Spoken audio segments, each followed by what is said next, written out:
അതുപോലെ നമ്മൾ പെരിയാർ, ഭാരതപ്പുഴ, പമ്പ ഇത് ഓർഡറിൽ പഠിച്ചു. ഏറ്റവും വലുത് പെരിയാർ, അത് കഴിഞ്ഞ് ഭാരതപ്പുഴ, അത് കഴിഞ്ഞ് പമ്പ, അത് കഴിഞ്ഞ് 4ാം സ്ഥാനത്ത് വരുന്നതാണ് ചാലിയാർ എന്ന് പറയുന്നത്. ചാലിയാറിന് 169 കിലോമീറ്റർ നീളമാണ് ചാലിയാറിന് കാണപ്പെടുന്നത്. ചാലിയാർ ഇളമ്പല്ലേരിക്കുന്നിൽ നിന്നുമാണ് ചാലിയാർ എന്ത് ചെയ്യുന്നത്, ഉത്ഭവിക്കുന്നത്. അപ്പോൾ ചാലിയാറിന്റെ ഉത്ഭവസ്ഥാനം എന്ന് പറയുന്നത് ഇളമ്പല്ലേരിക്കുന്നാണ്. ഇനി ചാലിയാറിനെ ബേപ്പൂർ പുഴ എന്നും അറിയപ്പെടാറുണ്ട്. അപ്പോൾ ചാലിയാറിനെ ബേപ്പൂർ പുഴ എന്നും അറിയപ്പെടാറുണ്ട്. അതുപോലെ തന്നെ ചാലിയാറിന്റെ ഒരു പ്രത്യേകത എന്ന് പറയുന്നത് ചാലിയാർ നിലമ്പൂർ തേക്കിൻതോട്ടത്തിൽ കൂടി ഒഴുകുന്ന പുഴയാണ് ചാലിയാർ എന്ന് പറയുന്നത്. ഇനി ചാലിയാർ ഏതൊക്കെ ജില്ലയിൽ കൂടിയാണ് ഒഴുകുന്നതെന്ന് ചോദിച്ചു കഴിഞ്ഞാൽ വയനാട്, മലപ്പുറം, കോഴിക്കോട്, അതായത് വയനാട്, മലപ്പുറം, കോഴിക്കോട് ജില്ലയിൽ കൂടിയാണ് ചാലിയാർ എന്ത് ചെയ്യുന്നത്, ഒഴുകുന്നത്. നിലമ്പൂർ തേക്ക് മ്യൂസിയം അല്ലെങ്കിൽ നിലമ്പൂർ തേക്കിൻ തോട്ടത്തിൽ കൂടി ഒഴുകുന്ന നദിയാണ് ഈ പറയുന്ന ചാലിയാർ എന്ന് പറയുന്നത്. ഇനി അതുപോലെ തന്നെ മാവൂർ എന്ന് പറയുന്ന ഭാഗം, അതുപോലെ ഫറൂഖ് എന്ന് പറയുന്ന ഭാഗം, ബേപ്പൂർ, ഇതെല്ലാം ഈ നദീതീരത്താണ്. അപ്പം നിലമ്പൂർ, ഫറൂഖ്, മാവൂർ, അതുപോലെ തന്നെ ബേപ്പൂർ, ഇതൊക്കെ ചാലിയാർ നദിയുടെ തീരത്താണ് കാണപ്പെടുന്നത്.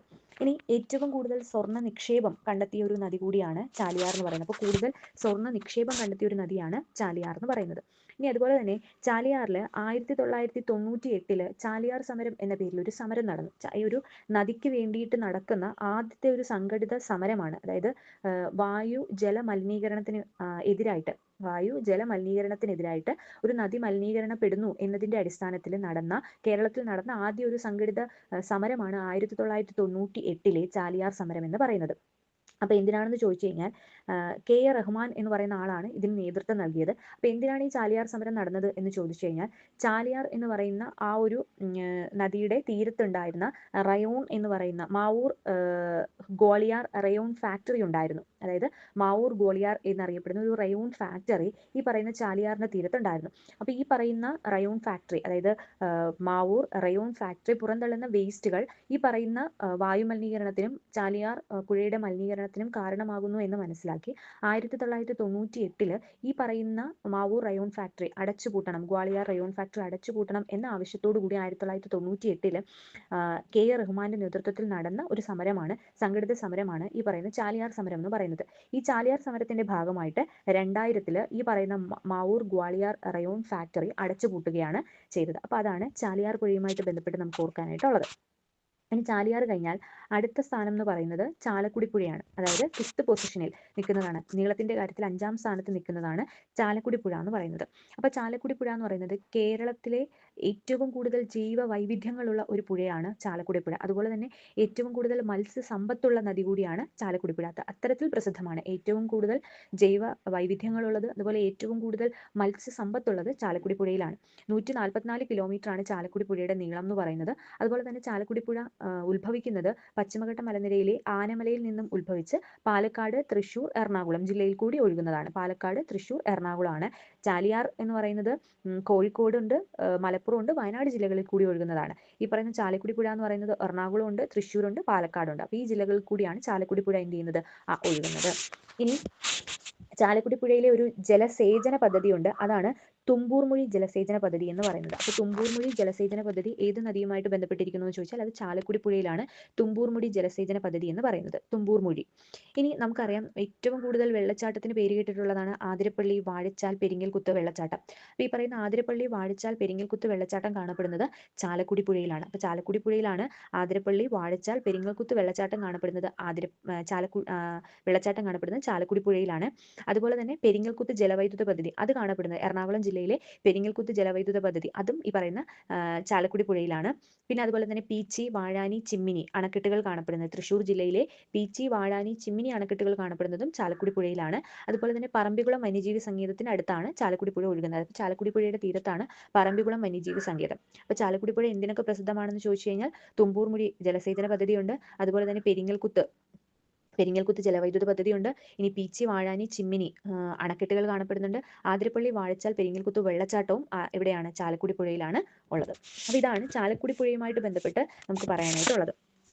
ഇനി നമ്മൾ പറഞ്ഞു ഏറ്റവും കൂടുതൽ നദികളുള്ള 12 നദികളുള്ള ഒരു ജില്ലയാണ് കാസർഗോഡ് ജില്ല എന്ന് പറയുന്നത്.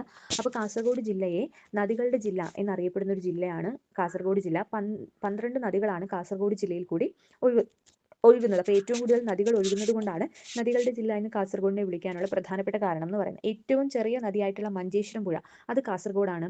അതുപോലെ തന്നെ മുഗ്രാൽ പുഴ, ചിറ്റാരിപ്പുഴ, നീലേശ്വരം പുഴ, ബേക്കൽ പുഴ, ഉപ്പളം പുഴ, ഷിറിയപ്പുഴ, മഞ്ചേശ്വരം പുഴ, അങ്ങനെ ഒരുപാട് തരത്തിലുള്ള ചന്ദ്രഗിരി പുഴ, അത്തരത്തിലുള്ള പുഴ ഈ പറയുന്ന കാസർഗോഡ് ജില്ലയിൽ കൂടിയാണ്. അത്തരത്തിൽ 12 പുഴകൾ കാസർഗോഡ് ജില്ലയിൽ കൂടി ഒഴുകുന്ന പുഴകളായിട്ട് നമുക്ക് പറയാനായിട്ട് പറ്റും. അതിനകത്ത് നമ്മൾ മഞ്ചേശ്വരം പുഴ എടുത്തു കഴിഞ്ഞാൽ നമുക്ക് മനസ്സിലാവും ഏറ്റവും ചെറിയ പുഴയാണ് മഞ്ചേശ്വരം പുഴ. ഏറ്റവും വടക്ക് ഭാഗത്ത് കാണപ്പെടുന്ന നദി കൂടിയാണ് മഞ്ചേശ്വരം പുഴ എന്ന് പറയുന്നത്. അത് കാസർഗോഡ് ജില്ലയിലാണ്. ഇനി നമ്മൾ ചന്ദ്രഗിരി പുഴയിലേക്ക് വരികയാണ്. അപ്പോൾ ചന്ദ്രഗിരി പുഴയുടെ ഒരു പ്രത്യേകത എന്ന് പറയുന്നത് കാസർഗോഡ് നഗരഭാഗത്തെ ചുറ്റി അല്ലെങ്കിൽ കാസർഗോഡ് പട്ടണത്തെ ചുറ്റി സഞ്ചരിക്കുന്ന അല്ലെങ്കിൽ ചുറ്റി ഒഴുകുന്ന ഒരു നദിയാണ് ചന്ദ്രഗിരി പുഴ എന്ന് പറയുന്നത്.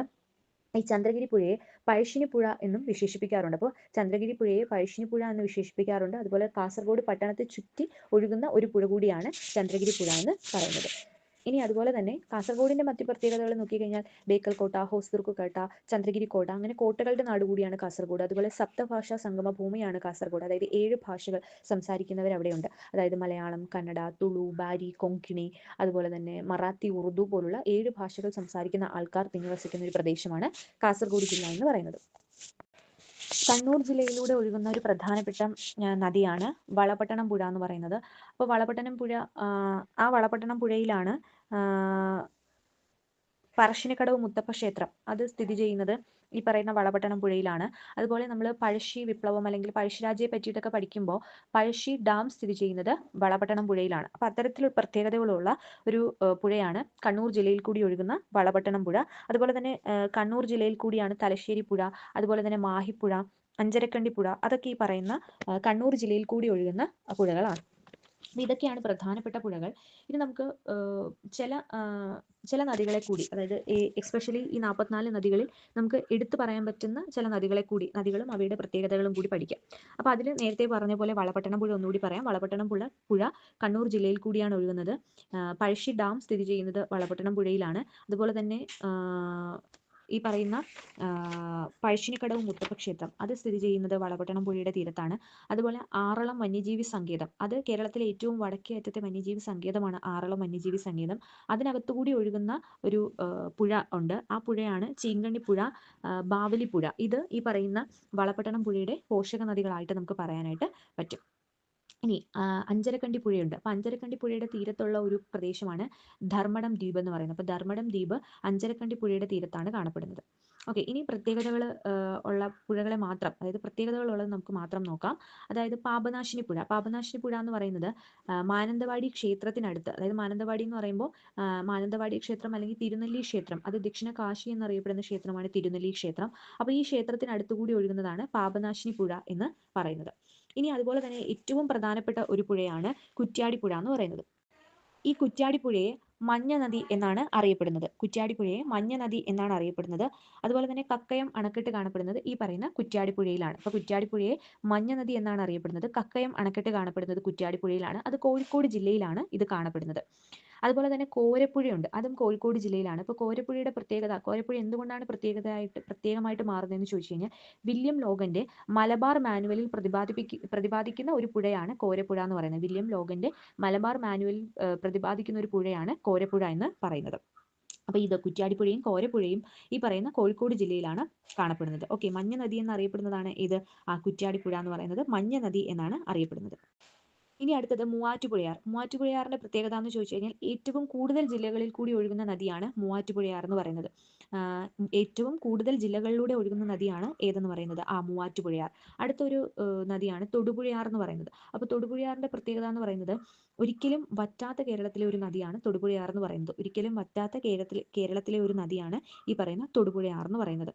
അതുപോലെ തന്നെ മീനച്ചിലാറുണ്ട്. അപ്പോൾ മീനച്ചിലാറിന്റെ പ്രത്യേകത എന്ന് പറയുന്നത് കോട്ടയം പട്ടണത്തിലൂടെ ഒഴുകുന്ന നദിയാണ് മീനച്ചിലാർ എന്ന് പറയുന്നത്. മീനച്ചിലാറിന്റെ മറ്റൊരു പ്രത്യേകത എന്ന് പറയുന്നത് വാഗമൺ കടമുരുട്ടിയാണ് ഉത്ഭവ സ്ഥാനം എന്ന് പറയുന്നത്. ഏറ്റവും മീനച്ചിലാറിനെ പ്രത്യേകമാക്കി മാറ്റുന്ന ഒരു കാര്യം എന്ന് പറയുന്നത് അരുന്ധതി റോയി, അതായത് ബുക്കർ സമ്മാന ജേതാവായിട്ടുള്ള അരുന്ധതി റോയിയുടെ ഒരു പുസ്തകമുണ്ട്, ഗോഡ് ഓഫ് സ്മോൾ തിങ്സ് എന്ന് പറയുന്നൊരു ബുക്കുണ്ട്. ആ ഗോഡ് ഓഫ് സ്മോൾ തിങ്സിൽ പരാമർശിക്കുന്ന ഒരു നദിയാണ് മീനച്ചിലാർ എന്ന് പറയുന്നത്. അരുന്ധതി റോയിയുടെ ഗോഡ് ഓഫ് സ്മോൾ തിങ്സിൽ പരാമർശിക്കുന്ന ഒരു പുഴയാണ് മീനച്ചിലാർ എന്ന് പറയുന്നത്.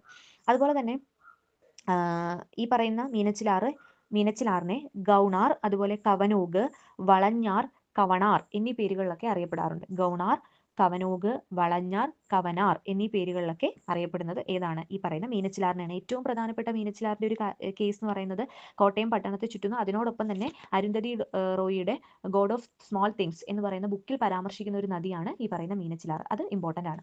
ഇനി അതുപോലെ തന്നെ നമ്മൾ പ്രധാനമായിട്ടും തിരുവനന്തപുരം ജില്ല, ആ തിരുവനന്തപുരം ജില്ല വരുമ്പോൾ ഒരുപാട് നദികൾ തിരുവനന്തപുരം ജില്ലയിൽ പ്രധാനമായിട്ട് നമുക്ക് പറയാനായിട്ടുണ്ട്. അപ്പം നെയ്യാറുണ്ട്, അതുപോലെ തന്നെ കരമനയാറുണ്ട്. നെയ്യാർ, കരമനയാർ അത് ഇമ്പോർട്ടന്റ് ആണ്. വാമനപുരം നദി, അത്തരത്തിലുള്ള നദികളൊക്കെ തിരുവനന്തപുരം ജില്ലയിൽ കൂടി ഒഴുകുന്നതാണ്. അപ്പോൾ തിരുവനന്തപുരം ജില്ലയിൽ കൂടി ഒഴുകുന്നതിലെ ഏറ്റവും നീളം കൂടിയ നദിയായിട്ട് പറയുന്നത് വാമനപുരം നദിയാണ്. ഇനി അതേസമയം ഏറ്റവും തെക്കേയറ്റത്തുള്ള നദി, കേരളത്തിലെ നദികളിൽ ഏറ്റവും തെക്കേയറ്റത്തുള്ള നദി എന്ന് പറയുന്നത് ഏതാണ്? നെയ്യാറാണ്. അപ്പം നെയ്യാർ എന്ന് പറയുന്നത് തിരുവനന്തപുരം ജില്ലയിൽ കൂടി ഒഴുകുന്ന നദിയാണ്. നെയ്യാർ എന്ന് പറയുന്നത് അത് അഗസ്ത്യമലയിൽ നിന്നും ഉത്ഭവിക്കുന്നതാണ്. നെയ്യാർ എന്ന് പറയുന്നത് അഗസ്ത്യമലയിൽ നിന്നും ഉത്ഭവിക്കുകയും അറബിക്കടലിൽ ചെന്ന് പതിക്കുകയും ചെയ്യുന്ന ഏറ്റവും തെക്കേയറ്റത്ത് കാണപ്പെടുന്ന നദിയാണ് നെയ്യാർ എന്ന് പറയുന്നത്. നമുക്കറിയാം നെയ്യാറിലാണ് 1888 ശ്രീനാരായണ ഗുരു അരുവിപ്പുറം പ്രതിഷ്ഠ നടത്തിയത്. നെയ്യാറിന്റെ തീരത്താണ്, അല്ലെങ്കിൽ നെയ്യാറിലാണ് നടത്തിയത്. ഇനി അതുപോലെ തന്നെ ഈ പറയുന്ന തിരുവനന്തപുരം ജില്ലയിൽ കൂടി ഒഴുകുന്ന ഏറ്റവും പ്രധാനപ്പെട്ട ഒരു നദിയാണ് കരമനയാർ എന്ന് പറയുന്നത്. അതായത് തിരുവനന്തപുരം നഗരത്തിന്റെ ഹൃദയത്തിലൂടെ ഒഴുകുന്ന, അല്ലെങ്കിൽ നഗര ഹൃദയത്തിലൂടെ ഒഴുകുന്ന ഒരു നദിയാണ് ഈ പറയുന്ന കരമനയാർ എന്ന് പറയുന്നത്. അതുപോലെ തന്നെ ഈ കരമനയാറിലാണ് കേരളത്തിലെ ആദ്യത്തെ കോൺക്രീറ്റ് പാലം, അതായത് കരമന പാലം നിർമ്മിച്ചത് ഈ പറയുന്ന കരമനയാറ്റിന് കുറുകെയാണ്. ഈ ആദ്യം കുറുകെയുള്ള പാലം, ആ പാലമാണ് പിന്നീട് കോൺക്രീറ്റ് പാലമാക്കി മാറ്റിയത്. ആ പാലം ആദ്യം പണി കഴിപ്പിച്ചത് ഉത്രാടം തിരുനാളാണ് പാലം പണി കഴിപ്പിച്ചത്. പിന്നീട് ഈ പറയുന്ന ആദ്യത്തെ കോൺക്രീറ്റ് പാലമാക്കി മാറ്റുകയാണ് ചെയ്തത്. അങ്ങനെ മാറ്റിയത് ശ്രീമൂലം തിരുനാളാണ്. അപ്പം കരമനയാറിന് കുറുകെ ആദ്യം ഒരു പാലം ഉണ്ടായിരുന്നു. ആ പാലം എന്ന് പറയുന്നത് സാധാരണ ഒരു പാലം, അത് ഉത്രാടം തിരുനാളാണ് പണി കഴിപ്പിച്ചത്. പിന്നീട് അതൊരു കോൺക്രീറ്റ് പാലമാക്കി മാറ്റി. അത് ആദ്യമായ ഒരു കോൺക്രീറ്റ് പാലമായിരുന്നു, കേരളത്തിലെ ആദ്യത്തെ കോൺക്രീറ്റ് പാലമായിരുന്നു. അത് പണി കഴിപ്പിച്ചത് ശ്രീമൂലം തിരുനാളാണ്. അത് കരമന പാലം എന്നാണ് അറിയപ്പെടുന്നത്. കരമനയാറിന് കുറുകെയാണ്. ഇനി അതുപോലെ തന്നെ നമ്മൾ നേരത്തെ പറഞ്ഞു നഗരഹൃദയത്തിലൂടെ, തിരുവനന്തപുരം നഗരഹൃദയത്തെ ചുറ്റി ഒഴുകുന്നതാണ് കരമനയാർ എന്ന് പറയുന്നത്. ഈ കരമനയാറിന്റെ തീരത്താണ് ആറ്റുകാൽ ദേവീക്ഷേത്രം. ആറ്റുകാൽ ദേവീക്ഷേത്രം. അതുപോലെ തന്നെ കരമനയാറിന്റെ പോഷക നദിയാണ് കിള്ളിയാർ. അപ്പൊ കിള്ളിയാർ എന്ന് പറയുന്നത് അറബിക്കടലിലാണ് പതിക്കുന്നത്. ഈ കിള്ളിയാർ ആറ്റുകാൽ ക്ഷേത്രത്തിന്റെ അടുത്തുകൂടി ഒഴുകുന്നതാണ്. അപ്പൊ അതുകൊണ്ട് കരമനയാറിന്റെ തീരത്താണ് ആറ്റുകാൽ ദേവീക്ഷേത്രം എന്ന് നമുക്ക് പറയാനായിട്ട് പറ്റും. അതുപോലെ തന്നെ കരമനയാർ അഗസ്ത്യമലയിൽ നിന്നുമാണ് ഉത്ഭവിക്കുന്നത്. ഇത്രയും പ്രത്യേകതകൾ ഉള്ള ഒരു നദിയാണ് കരമനയാർ എന്ന് പറയുന്നത്. തിരുവനന്തപുരം ജില്ലയിൽ കൂടി ഒഴുകുന്നതാണ്. അതുപോലെ കരമനയാറിന്റെ മറ്റൊരു പ്രത്യേകത എന്ന് പറയുന്നത് പേപ്പാറ ഡാം, അതായത് തിരുവനന്തപുരത്തെ പേപ്പാറ വന്യജീവി സങ്കേതം, അതുപോലെ തന്നെ പേപ്പാറ ഡാം, ഇതെല്ലാം കരമന നദിക്ക് കുറുകെയാണ് കാണപ്പെടുന്നത്. പേപ്പാറ വന്യജീവി സങ്കേതം, അതുപോലെ പേപ്പാറ ഡാം, ഇതെല്ലാം കരമന നദിക്ക് കുറുകെയാണ്. ഇനി പ്രധാനമായിട്ട് നമുക്ക് പറയേണ്ട ഒരു നദിയാണ് കല്ലടയാർ എന്ന് പറയുന്നത്. കല്ലടയാർ, അപ്പോൾ കല്ലടയാർ കൊല്ലം ജില്ലയിലാണ് കല്ലടയാർ കാണപ്പെടുന്നത്. അപ്പോൾ കല്ലടയാർ കൊല്ലം ജില്ലയിൽ കൂടി ഒഴുകുന്നതാണ് പ്രധാനമായിട്ടും കല്ലടയാർ. അപ്പോൾ ഉത്ഭവിച്ച് അത് ഒഴുകി അഷ്ടമുടി കായലിൽ ചെന്ന് ചേരുകയാണ് ചെയ്യുന്നത്. അപ്പോൾ കല്ലടയാർ ഉത്ഭവിച്ച് അത് പതിക്കുന്നത് അഷ്ടമുടി കായലിലാണ് ചെന്ന് പതിക്കുന്നത്. കൊല്ലം ജില്ലയിലെ ഒരു പ്രധാനപ്പെട്ട നദിയാണ് ഈ പറയുന്ന കല്ലടയാർ എന്ന് പറയുന്നത്. അപ്പോൾ കല്ലട ജലസേചന പദ്ധതി നമുക്കറിയാം, ഏറ്റവും വലിയ ജലസേചന പദ്ധതിയാണ് കല്ലട ഇറിഗേഷൻ പ്രോജക്റ്റ് എന്ന് പറയുന്നത്. അപ്പോൾ കല്ലട ജലസേചന പദ്ധതി എന്ന് പറയുന്നത് ഏറ്റവും വലിയ ജലസേചന പദ്ധതിയാണ് കല്ലട ജലസേചന പദ്ധതി എന്ന് പറയുന്നത്. അപ്പോൾ ഈ കല്ലട ജലസേചന പദ്ധതി കൊല്ലം ജില്ലയിലാണ്. കല്ലട ജലസേചന പദ്ധതിയുടെ ഭാഗമായിട്ടൊരു അണക്കെട്ടുണ്ട്, അതാണ് തെന്മല ഡാം എന്ന് പറയുന്നത്. അപ്പോൾ കല്ലട ജലസേചന പദ്ധതിയുടെ ഭാഗമായിട്ടുള്ള അണക്കെട്ട് എന്ന് പറയുന്നത് തെന്മല ഡാമാണ് ആ അണക്കെട്ടെന്ന് പറയുന്നത്. ഇനി അതുപോലെ തന്നെ ഈ കല്ലട ഡാമിന്റെ ആ ഒരു ഭാഗത്താണ് പുനലൂർ തൂക്കുപാലം കാണപ്പെടുന്നത്. 1877 തിരുവിതാംകൂറിലെ അന്നത്തെ ഭരണാധികാരിയായിരുന്ന ആയില്യം തിരുനാൾ പണി കഴിപ്പിച്ചതാണ് പുനലൂർ തൂക്കുപാലം. അതിന്റെ ശില്പി എന്ന് പറയുന്നത് ആൽബർട്ട് ഹെൻറിയാണ് അതിന്റെ ശില്പി എന്ന് പറയുന്നത്. അപ്പോൾ ഇത് കൊല്ലത്തുള്ള ഏറ്റവും പ്രധാനപ്പെട്ട ഒരു ഒഴുകുന്ന ഒരു നദിയാണ് ഈ പറയുന്ന കല്ലടയാർ. കല്ലടയാർ എന്തുകൊണ്ടാണ് പ്രസിദ്ധമാകുന്നതെന്ന് ചോദിച്ചാൽ ഏറ്റവും വലിയ ജലസേചന പദ്ധതിയാണ് കല്ലട ഇറിഗേഷൻ പ്രോജക്റ്റ് എന്ന് പറയുന്നത്. അതിന്റെ ഭാഗമായിട്ടുള്ള അണക്കെട്ടാണ് തെന്മല ഡാം എന്ന് പറയുന്നത്. അപ്പോൾ ഇതാണ് പ്രധാനമായിട്ട് നമുക്ക് പറയാൻ പറ്റുന്ന നദികൾ എന്ന് പറയുന്നത്. ഇമ്പോർട്ടൻ്റ് ആയിട്ടുള്ള നദികളെല്ലാം കഴിഞ്ഞു. അപ്പം ഇതാണ് കേരളത്തിലെ നദികൾ എന്ന് പറയുന്ന ഭാഗത്ത്. അപ്പം അതിനകത്ത് പ്രധാനമായിട്ട് നമുക്ക് ആലോചിക്കേണ്ടത് 44 നദികളെ പറ്റിയിട്ടുള്ള ഒരു ഇൻട്രൊഡക്ഷൻ, അതുപോലെ തന്നെ പെരിയാർ, ഭാരതപ്പുഴ, പമ്പ, ചാലിയാർ, ചാലക്കുടി പുഴ, അത്തരത്തിലുള്ള കാര്യങ്ങൾ പറഞ്ഞു. അതിനെപ്പറ്റി ഇമ്പോർട്ടൻ്റ് ആയിട്ട് കുറച്ച് കാര്യങ്ങൾ ആലോചിച്ച് വെക്കുക. പിന്നെ അതുപോലെ തന്നെ പടിഞ്ഞാറോട്ട് ഒഴുകുന്ന നദികൾ കഴിഞ്ഞു. ഇനി അതുപോലെ തന്നെ കിഴക്കോട്ട് ഒഴുകി ബംഗാൾ ഉൾക്കടലിൽ ചേരുന്ന 3 നദികൾ കബനി, ഭവാനി, പാമ്പാർ. അതിനെപ്പറ്റി കുറച്ച് ഡീറ്റെയിൽഡ് ആയിട്ട് നമ്മൾ പറഞ്ഞു. ഇനി അത് കഴിഞ്ഞ് നമ്മൾ ഓരോ ചെറിയ ചെറിയ നദികൾ, അതിനെ നമുക്ക് അതിൻ്റെ പ്രത്യേകതകളൊക്കെ ഓർത്ത് വെക്കേണ്ട. ഇപ്പോൾ ഫോർ എക്സാമ്പിൾ പറഞ്ഞു കഴിഞ്ഞാൽ മഞ്ഞ നദി എന്നറിയപ്പെടുന്ന നദി ഏതാണ് എന്ന് ചോദിക്കുമ്പോൾ നമുക്ക് പെട്ടെന്ന് പറയാൻ പറ്റുന്നത് കുറ്റ്യാടിപ്പുഴ, അങ്ങനെ ഓർക്കുക. പിന്നെ അതുപോലെ തന്നെ വില്യം ലോഗന്റെ മലബാർ ബാനുവലിൽ പരാമർശിക്കുന്നത് കോരപ്പുഴ. അതുപോലെ മീനച്ചിലാർ എന്ന് പറയുമ്പോൾ അതിൻ്റെ പ്രത്യേകത അരുന്ധതി റോയിയുടെ ഗോഡ് ഓഫ് സ്മോൾ തിങ്സിൽ പരാമർശിക്കുന്നത് ഏത്, അത് ചോദിക്കുമ്പോൾ നമുക്ക് മീനച്ചിലാർ പറയാം.